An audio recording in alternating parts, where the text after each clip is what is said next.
Welcome to Shelf Help. Today we're speaking with Jim Baudino, who's joining us from LA. Jim has been on the forefront of the fast-growing cannabis and hemp beverage space really long before it seems to be one of the most followed and exciting categories in CPG as of late. And so Jim's doing a bunch of stuff in the space. He's currently the president of Harmony Craft Beverages, a hemp THC beverage incubator, and the president of Iconic Tonics, a joint venture between Harmony and the infamous Snoop Dogg.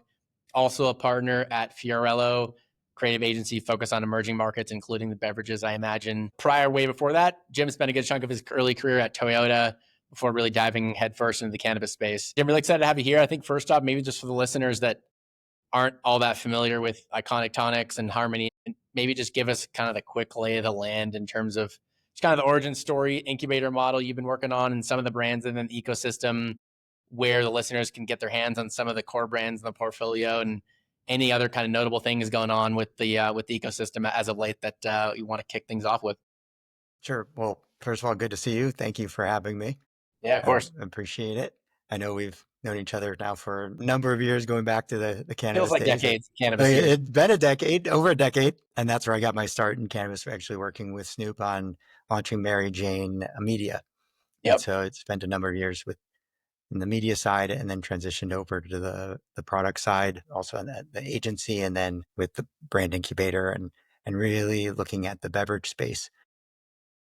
Founder of Harmony Craft Beverages, Evan Enneman, he spoke at the first BevNet that in 2018 that talked about cannabis infused beverages.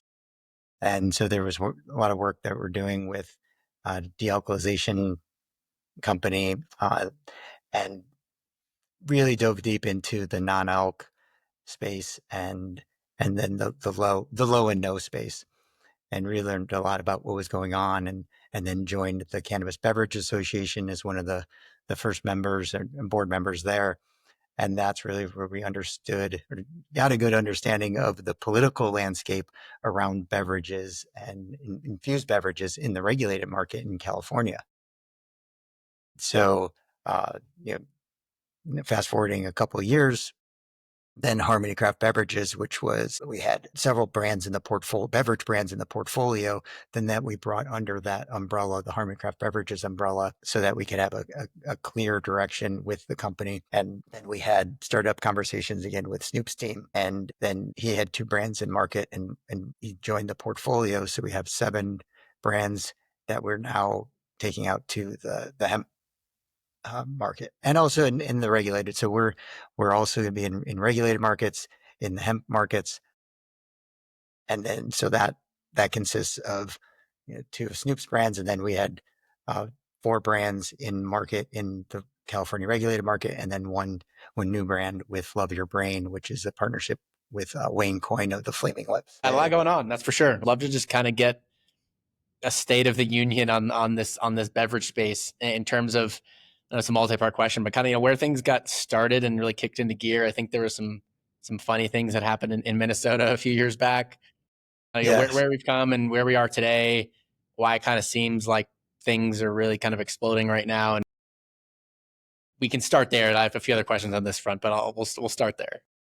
Well, I guess first off, let's separate out the hemp derived versus then the marijuana derived. And the marijuana derived must be sold in the licensed state, in a licensed cannabis retailer in the state, must have a different supply chain. So a lot of restrictions, taxes, regulations.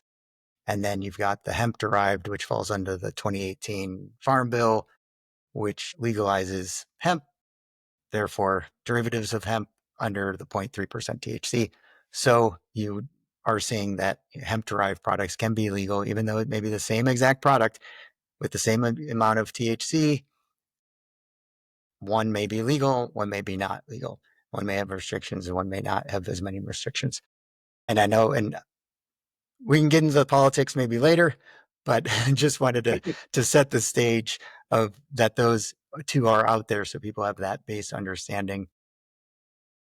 Minnesota was the poster child of what the industry could look like with a free market. If cannabis is legalized, that's what it would look like, where you could have alcohol and cannabis sold in bars and restaurants, on premise, in retail. Now it was approved. They say accidental legalization. There's a provision within the larger healthcare bill that went unnoticed by some lawmakers. And so they inadvertently legalized low potency hemp derived THC beverages. So with that, a lot of breweries and cideries that had the infrastructure jumped on board and they experimented and were able to produce low dose THC beverages and sell it at their locations and then at also at other on-premise locations. And so that's where that lack of clear regulations kind of made it a leader in the space where everyone jumped on board and saw that as the really the opportunity to test out this new industry. New industry. I mean, people have been in it for decades, but at least at this scale. And where have we come from there? Minnesota's definitely been that poster child of what full legalization could look like in a low dose with low dose beverages. But every state thinks they can do it better. And so you're seeing differences in regulations. And it's really on the weekly basis, there's new regulations that are happening across the country with different states. But it has been maturing. So people are learning, but it's still a lot of difference of opinion between states and even local municipalities on where the direction should go for hemp-derived products. And I'm going to talk just really about hemp-derived beverages. I'm going to keep out anything with THCA, hemp-derived flower, and gummies. We don't focus on any of those at this point. Just focused on the beverages. And so there's definitely emergence of more sophisticated production methods, better quality control, and also understanding of consumer preferences and who are those target customers. The regulated market is definitely a different buyer. And you'll see that a lot of it's higher dose products that sell in retail. And you'll have a different consumer that actually is focused on cannabis. Whereas if it's something that's sold in like a total wine, a low dose product, maybe someone that's buying some wine or beer, they see this, they're having a football, people over for a football game. So they may buy a low dose cannabis beverage. They may not necessarily be that consumer, but it's something that we want to see. We want to get a share of cart. And then that opportunity is not possible when you're only sold through the regulated cannabis retail space. What else? So a lot more from a hemp beverage trade organizations. I think you're seeing a lot more lobbying efforts. So everything from CABA, which is the Coalition for Adult Beverage Alternatives, and that was kind of the evolution of the Cannabis Beverage Association, and had a lot of alcohol supply chain partners that have been involved now. And they see this as a way to help supplement their revenues from potentially declining alcohol sales. And so it's great to have the partnership with the alcohol industry on how do you not only make the hemp beverages legalized, but regulated in a way that's going to be safe and compliant. And safety is definitely an important aspect. We want to make sure that it's not getting in the hands of children, and it's being the quality. Everyone has COAs, so there are standards. There's a code of conduct that CABA has created, and then also you've got a couple other trade organizations that are doing a great job, whether it's on local levels or again in the lobbying efforts to educate politicians. And they've had recent lobby days and really educating those who are making these decisions, these sweeping decisions that may be just maybe insignificant to the people creating the bills, but very significant to our industry. So by educating, it's so important for them to have the awareness of what the products are and how big of an industry this really is. You mentioned one thing you just call out, which got me thinking, the regulated THC dispensary sector, where it's kind of the typical 80-20, where 20% of their consumers are responsible for 80% of the revenue. Roughly, those are the people that are going into dispensaries once a week, every 2 weeks. A lot of times it's like people that are not super high income spending a good chunk of their paycheck on cannabis. Most of them are looking for higher potency, dollar per milligram type focus. from what I know, I think the alcohol space is also somewhat similar in the sense of curious, like in this kind of cannabis beverage space, excluding the regulated THC market right now. Do you think that this sector ultimately heads towards something similar? Do you think it's going to be more like the better for you soda category, like Olipop and Poppy, where I imagine the different groups of consumers are more broad than those other two markets? Does that question kind of make Yes, sense? no, it does. And what's interesting is what we're finding is the higher dose products are selling the most out of the retailers, the liquor stores and C stores. And the 2 and 3 milligram doses, those aren't selling versus the 10. When I say high dose, then it'll be like 10 milligrams, Mm-hmm. which we feel is going to be the cap for most states Okay. in terms of what you can have in a per serving or container. And so you're seeing a lot of the high dose products being sold now. And we're equating that to those are cannabis consumers that see it in their liquor stores. They go, I can buy cannabis here. So I'm going to Right. get the higher dose. Right. And they also there may be a factor of cost per milligram of THC. Yeah. So looking at that as well. In the future, though, we feel it's going to be similar to alcohol, where if you want a low dose and you're going to buy a low dose, it's not going to be, the price won't be that deciding factor. But we do feel that it won't be that 820, but because when you look at it, how many sodas can you drink? Whereas with alcohol, the the form factor is so you can have it sessionable and you can have Right. several over the course of a night. Yeah. And so that's where our philosophy with some of our products, high quality ingredients, things that are sessionable, and that could be that potential replacement or to provide other options where you could have a few over the course of a day or night and not be worried about too much sugar or other potential harmful effects. Yeah. That makes a lot of sense. In terms of just again, I know this space is getting a lot of attention, and I'm curious from your perspective, what parts feel like overhyped compared to how people are talking about it, and what aspects still feel like underhyped? Well, I think the fact that as far as overhyped, I think that the idea that THC beverages are completely going to replace alcohol overnight, that's a bit overblown. Yeah. You're definitely seeing the growth and interest, but alcohol is centuries of cultural uh, dominance.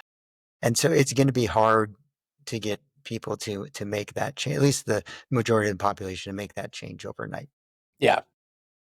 And so getting to the celebrity backed aspect of it too, it can be a double edged sword. You can have attention, definitely, but the product needs to be able to stand on its own. So that's where the quality comes in, quality of product and the relationships with the influencers or celebrities is critical. The underhyped, well, I think the potential for functional cannabis beverages, it's large, it's untapped. Every time I talk to a new group of people, there's people that have no idea these products even exist. And so I think that's the huge opportunity. Also getting into more of the technical aspects. Right now, people are having questions about, well, what's the difference between CBD and THC? But soon, when you can start talking about the ratio of cannabinoids, now, whether the cannabinoids are legal or not, I mean, hopefully you can have a CPG, CBN incorporated in, and so you can have the full spectrum. I know a lot of the regulations are blocking that out, but that's really where you're going to get the power of the plant. And that's why we like the regulated market where you can have the live resin and really the full terpene experience and all the different cannabinoids working together to create those effects that I think personally are enhanced beyond just a distillate that you'll get in the regulated, the hemp. Yeah. Yeah. Those all make a lot of sense. Who do you feel like are the top leaders in this space right now? Well, I think for different reasons, you'll see obviously Breeze. A lot of people are talking about them, very transparent in everything they're doing from a D2C perspective. Mm-hmm. And then also their transition into retail. Cheech and Chong, I think, has a strong team and they've had a lot of experience with their other portfolio products and how to leverage that from a digital perspective and some other relationships they've built there. And then you get Can, of course, who is more of the leader in the beginning with the low dose beverage movement and seeing them stick to very beliefs and keep that focus and bringing in the celebrities that aligned with the brand and really the advertising as well. And so they've done a lot and really helped propel, I think, the industry and blaze the path. And so they've also been very active in all of the regulations and the lobbying efforts. So thanks to them for helping. And I guess even backing up a bit to your underhyped, I think it's the awareness of where the industry came from. And we're built on the shoulders of giants and all the people that have been incarcerated Right. and the social equity. And so how do we continue to raise awareness of that? As because anyone can get in the industry right now and they have no idea about the historical efforts that people have made to bring us to where we are today. And so definitely want to highlight that. And, I've been in the industry for over 10 years, and that's just a very small part of what some of these other folks have been in and really dedicated their lives and livelihoods to. Yeah, I 100% agree with that. I think that needs to continue to be shouted from the rooftop so it doesn't get forgotten. What do you feel like? I know there's a lot of different ways you could probably answer this, but what does the next, let's just say, 5 years look like in terms of market standpoint and or policy standpoint in relation to farm bill, where things are going in the state level, that kind of stuff? Anything that kind of jumps out? Well, anything can happen, as we know. True. But definitely seeing consolidation in the market. I mean, you're seeing a ton of people, like as mentioned, everyone can get in the market with there's low barriers to entry. But once you're in, you need capital. You definitely need capital. And you're starting to see some of the larger players that understand that. The DoorDashes that were very early entrants, they brought on a lot of brands, and now they're kind of thinning out the brands that are in their portfolio on the platform. Retailers are doing the same.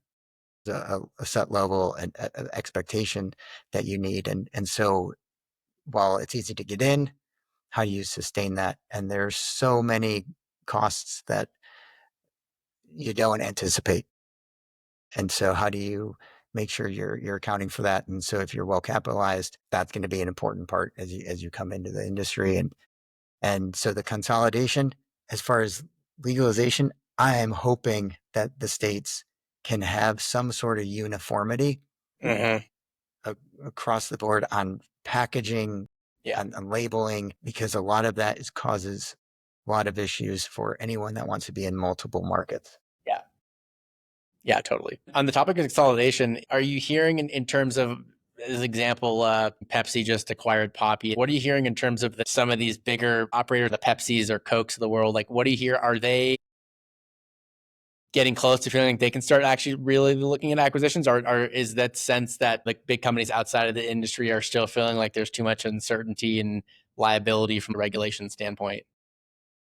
And that's what I've heard from several large corporations is that until it's fully legalized, they're not going to step into the space. Got it. Which makes sense. The risk is too great. Sure. But for those that do, then they can start reaping the rewards and really helping driving the direction of the industry. Yeah, Yeah, totally. Totally. it's going to be exciting. So once it starts happening, like Circle K and Right. Total Wine, and so all the Quick Trips and all these C stores and once the grocery stores and some are already doing it, Woodman's and Cub Foods, and so a lot of it has to do with insurance, and so when they get that figured out, then the fun begins. I mean, Yep, totally. we're still I feel like insurance, so many things come back to insurance, it feels like.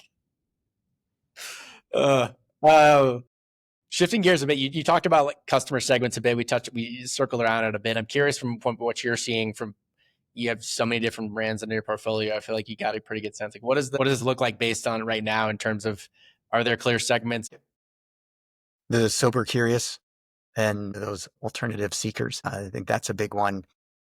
And they may still drink alcohol, but they're trying other things, reducing their overall consumption. And it's really, we want to look at occasion and it just to be another option. And Snoop says he wants to give the people options because there is, he's got his wine, Cali Red, Cali, and he's got gin and juice. And so this is an option for them with Do It Fluid and Doggy Spritz. And so that's what we see. If people go into establishments where they can have more options, then it's just better for the end consumer. So really the demographics are anyone that consumes a beverage. I mean, it's hard to, Yeah. but it's really now up to the brand to focus on who do they want to have Yeah. their target. Then you get, of course, the wellness and the functional, those enthusiasts and that are really focused on their bodies and what they're putting into their bodies. And then the experienced consumer, but again, they may be looking for a higher dose product.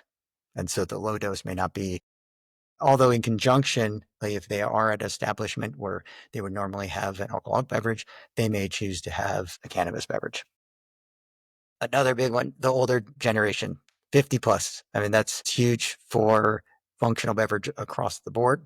So looking at anything from adaptogens, neurotropics, and I mean, obviously with hemp and cannabis. My parents, for example, I just gave them samples. I'm like, try it because mom, you should not be drinking a glass of champagne before you go to bed every night. Right. Try this. Right. See how it works.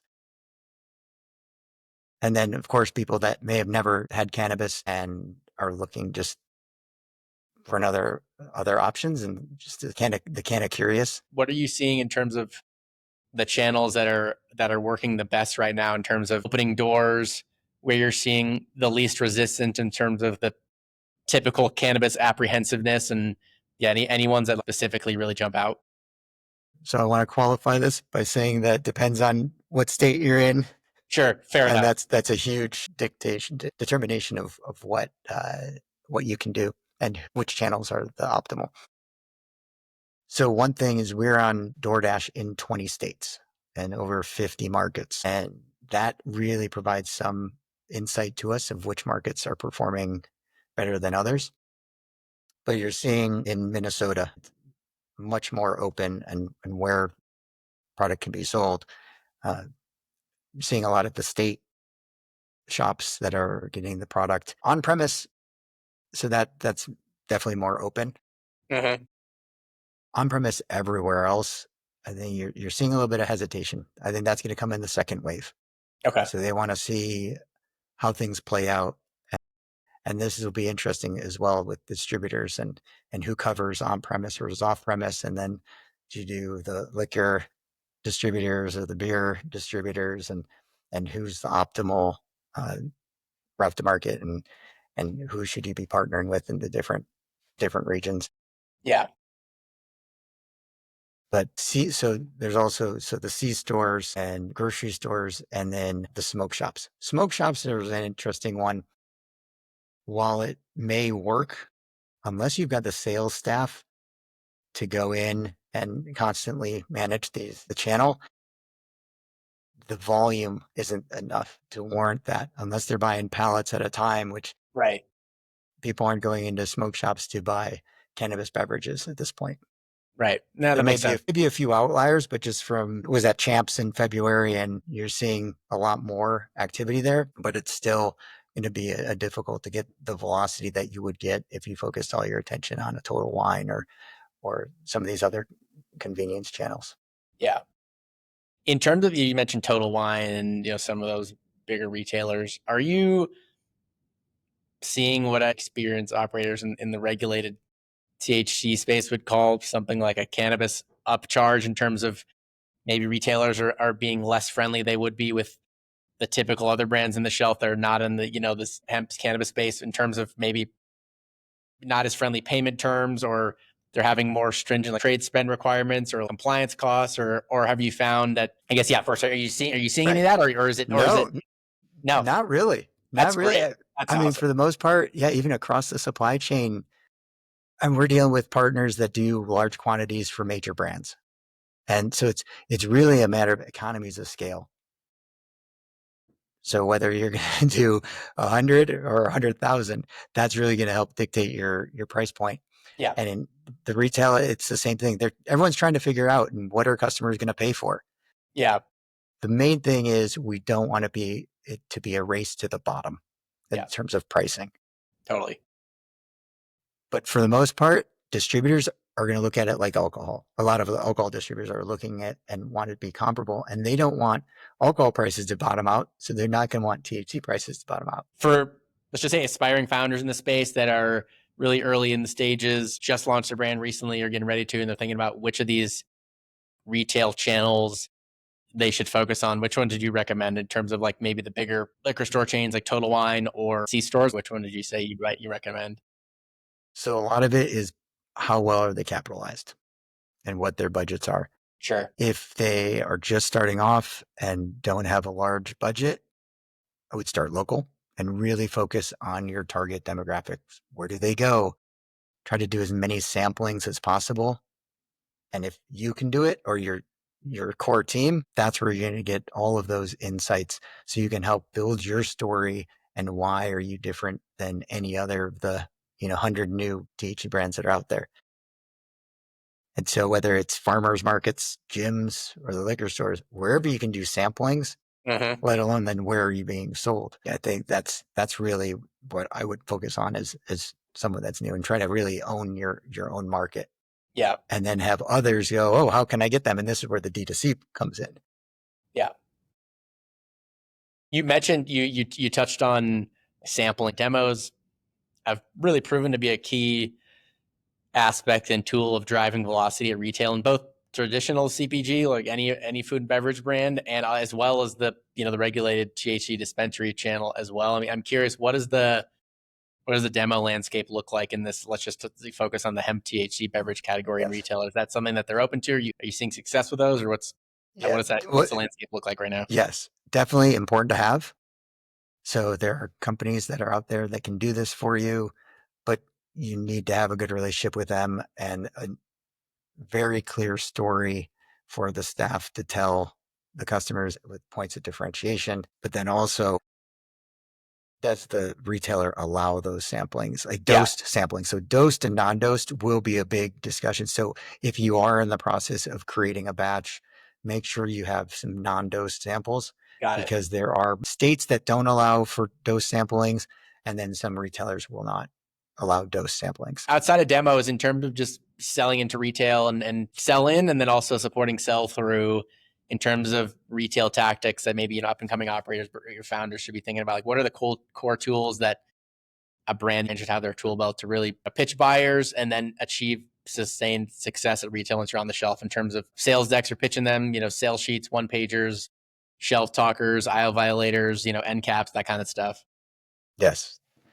First of all, having a brand story and what differentiates you, that's key, because the story is really what's going to sell you to the end customer, especially in a market like this where it's new products, all are new products. And so what is the story? And then for the buyers as well, is where are they going to put you and what's your pricing? And so that's going to be key. And having the one sheet, they don't want to look through decks. And so how do you keep it simple? How do you keep your points very, very clear? And your partners. Well, who are your partners out there? And we're fortunate with one of our products to have Death Row Records. And so how do we leverage them so that benefits the retailer? And so whether it's you've got the whole marathon or the running club, it could be anything, but how do you look across all of your network and see how is that going to benefit the retailer and to drive traffic? Because that's what they're looking for. How is that velocity? They're going to drive velocity. Yeah. Shifting away from the off-premise channels and these retail channels, talking about on-premise, talking about specifically bars, music festivals, restaurants. What are you finding is working well here? Sure. Customers want options. So giving them that option. And first of all, what's legal or not based on the regulations. But if it is low dose on premise, I feel strongly about that, especially at festivals. We did a test with our Love Yer Brain product it was a 2-day festival where the Flaming Lips were performing in Oklahoma City at the Oklahoma City Zoo Amphitheater for an hour and a half to 2 hours. We had 10 milligram dose cans, and those sold better than water or anything else. 10 milligrams though, people got a little bit concerned that may be a little bit high. And which, looking back, then yes, that I would look at something like a 3 milligram to 5 milligram for on premise. And that's just makes sense across the board on any on premise, even with size of cans too, if they're going to do 8 ounce versus a 12 ounce, and what's going to benefit them the most. And can have someone have 3 to 5 drinks across the course of an evening versus just one. Selling more than water is, I don't know, that's quite a testament. That's wild. So there's so much opportunity with on-premise and festivals. I think they see it. Well, I know they definitely see it as an opportunity, and it's really looking at what even Cheech and Chong did with their relationship with Rolling Loud and coming out with their own product, the Rolling Loud infused hemp infused product. You're going to see a lot more of that, and I can't wait. I mean, that's really where, and that ties into our whole philosophy on music and lifestyle and culture. Does it feel like this is the most important channel, or in some ways, or the best channel from a consumer education standpoint right now? Yes, consumer education is absolutely critical, but it's important to know that whoever, whether they're bartenders or staff, that they're trained properly. Yeah, of course. And that's going to be a key factor in where's the best option. Because if it's at a festival, uh, figuring out, and they're just, it's a transaction. How are you educating the consumers on this? So that's where the caterers really need to spend that additional time, if it is brought into from a catering perspective versus just a sampling. Yeah. We had a sampling, and then it was also sold by the caterers. And so having that is going to be really important, because then the consumers get to test it, taste it, learn about it, and then go and buy it. Yep. That makes a lot of sense. Totally makes sense.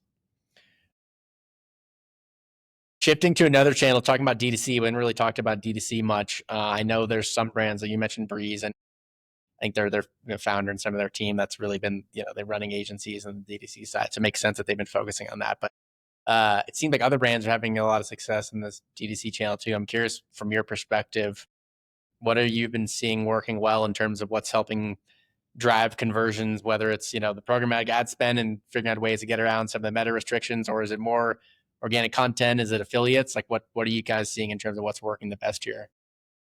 Well, first with D2C, this is a big topic of debate across the industry. Some states are outlawing it now, where you can't have direct to consumer. I think there were just 2 this past week. I think Alabama and Rhode Island. Is that specifically for beverages, or just all for beverage farm bill related products? That's a great question. I was only looking at it for beverage, but that's a good question. Yeah, fair enough. You're focused on beverages, so fair. Yes. Fair. Yeah. And so that's going to be critical. Direct to consumer is important for any brands that are really starting out that may not have significant capital. Yeah. Because even like I had mentioned before, if you're starting in one geographic area, that's going to give you the opportunity to be able to sell outside that.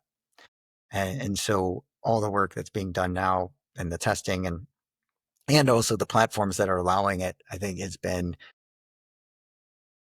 really helpful in building the scale that you can have, and not, like you had mentioned before, who's taking advantage of this customer.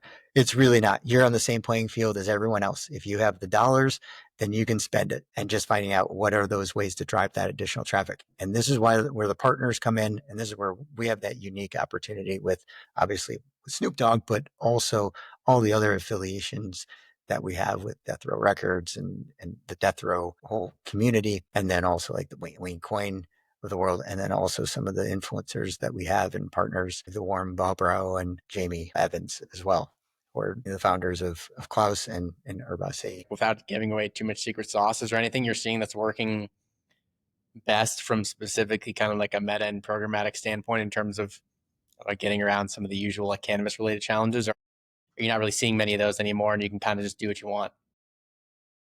Well, there are some things that are working. It's again starting with the basic and the obvious. Don't have cannabis leaves and on your packaging. Take off the word cannabis. Even taking hemp and off the cans, and so being as very generic as possible. That, and also if you want to drive to a separate landing page that does not have any of that language, that works out well to help avoid some of those other concerns. I mean, it still is a numbers game. The more budget you have, and then what's your story? And there's a lot of tools that are out there and a lot of AI. And how do you leverage that in a way where it's not going to seem uh, inauthentic? And so again, everything comes back to the story, how you're telling your story, and you're seeing a lot of the CEOs being that story and the face of their brands, even through email marketing. So you're getting a lot. Maybe I'm seeing this at least, where you're seeing the founder story, and that's telling you about the product and really introducing you to the brand. I seem like that seems to be working really well these days. That people want to hear from people to a certain extent, and hearing the story is kind of what gets them feeling like they're part of the journey to a certain extent. Let's just say I reached out to you tomorrow and said, hey, I'm getting ready to, I'm thinking about launching a beverage brand in this hemp THC space. Which channel should I, if I only have limited resources and I'm only going to focus on, really put all my resources into one channel initially, like and I came to ask you, which one should I focus on? If you had a recommendation between the two, which would you say? Sure. Well, you can set up D2C fairly inexpensively. It's just True. how much do you want to advertising do you want to push and how much Yeah. paid. And so in the long run, it's going to be the relationships with the retailers. I mean, that's really where you're going to get the volume and you're going to get the Krogers. And so when everyone starts coming into the industry, but right now with a more fragmented channels, then D2C is really can help leverage your budgets as much as possible. And again, if you start small, start local, and then leverage D2C, and then you can continue to expand into your key markets or continue into your one state and own your state. And you're seeing that actually with Minnesota, where a lot of the sales are going to the local manufacturers or local brands. And so it's much harder if you're have an out of state brand to come in unless you have boots on the ground and are doing a lot of samplings and promotions. Outside of the dosing aspect, I'm curious what you're seeing in terms of what's getting the best response in the market in terms of flavors. I don't know if there's actually, you're seeing any differences in like infusion process. Is there people liking carbonated versus not carbonated, as an example, or anything else along those lines? And then the second question on that front is like any holes in the market that you see on this front? Well, it's all over the map. And as far as what you like to drink and where you live and what's as far as flavor profiles and also carbonation, I think everyone has had a lot of seltzers. And so how do you get more complex formulations? And I know there's a lot more RTDs, and we've got Klaus, which is definitely one from master mixologist Warren. And that's something that we feel is going to do extremely well in on premise. And really taking an approach of the quality cocktail. Carbonation, a lot of people like the non-carbonated, so you're seeing a lot of lemonades and teas. And so that, I don't know if it's 50-50, but I'm seeing definitely a lot more of those. And then you get differences in flavors from, we have blood orange, raspberry, peach, and cherry limeade. And so what one person likes, another one may completely not like. And so it always blows me away that everyone's not like me. Because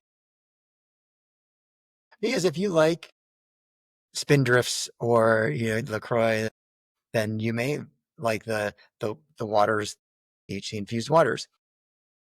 But if you're used to drinking Mountain Dew or energy drinks, then you may like an infused soda. Right. Totally. Sounds like it's just all over the map. There's a bunch of different things working. There's opportunities in everywhere. You just got to do it right. It's kind of what it sounds like. And I guess, and when you're saying, what are there any holes in the market? So that is the holes. And that's why we're trying to fill those we've got a cider. So Mollis is our infused cider, is a de-alkalized cider, and then the wine with Herbacea. And then beer is another big hole. There used to be some beers that were on the market, the THC infused beers. It's hard to do. And the non-alc is growing so much faster than the infused. True. Yeah. But there will be, I'm sure of it. And some that you can't call it beer in some states, but I think that's a big hole that we'll start seeing, the non-alc beer infused with THC. From a team standpoint, what are the first 2 to 3 people look like that you would recommend a founder hire in this hemp THC space? They feel like they're starting to get a bit of traction. They've been kind of a one-man show, leveraging contractors and freelancers or whatnot, and they're starting to feel like they need to bring in some full-time in-house people. What would you recommend, or what do you typically see as the first 2 to 3 people that founder should hire? Well, you need someone to do compliance. And so that could be a contracted attorney, or hopefully someone you can bring on that can fulfill 2 roles. So, but that's a big one, obviously. And the finance, understanding COGS, beverage experience. But really, if you're looking at nuts and bolts, the operations, someone that's working with all the distributors, your supply chain, your 3PL, that will take up a lot of time, and someone that is a perfectionist and really lays out the process for doing that. It's been quite a learning for myself. I mean, I had an industrial and operations engineering degree and worked, at Toyota and did some lean manufacturing. But yes, it can get complicated. For people that are listening that are looking to jump in the space, what roles are you seeing are most in demand right now? Yeah, compliance, I think it tops the list. And then anyone coming from Bev Elk that has the experience of launching brands and running brands, scaling brands, maybe not necessarily has one specific focus, but someone that has been able to be part of an emerging brand and help scale it so they can get that breadth of knowledge. And then really anyone that's been involved with events and strategic partnerships, I think that's going to be key going forward. And how do you build those out and the correct people to partner with? And Yeah, that makes a lot of sense, though. I know you were saying this, festivals and some of that stuff has been really game changing, so that makes sense. Well, cool. Yeah, Jim, this has been great. Where's the best place for people to follow along with you and what you're working on, and as well as all the portfolio companies and anything else exciting about what's going on in the portfolio before we close it out? So drink Iconic Tonics on Instagram and LinkedIn, Iconic Tonics. We've got a lot of exciting things that we're working on. Unfortunately, I can't share right now. All good. Maybe next time. I know there will be a lot of movement in the industry, and we'll be part of that. And so it's exciting times, but it's also, it's stressful. We're cheerleaders for the category, and we're in it for the long haul. And, we're doing our best to uphold the transparency and across the board. And I think the brands that continue to do that and be the good players will make positive progress. And yeah, I'm excited for what the future holds. Yeah, likewise. Well, awesome, Jim. Appreciate the time. This has been great. Yeah, thank you for having me. Alrighty. Good seeing you again, Adam. Likewise.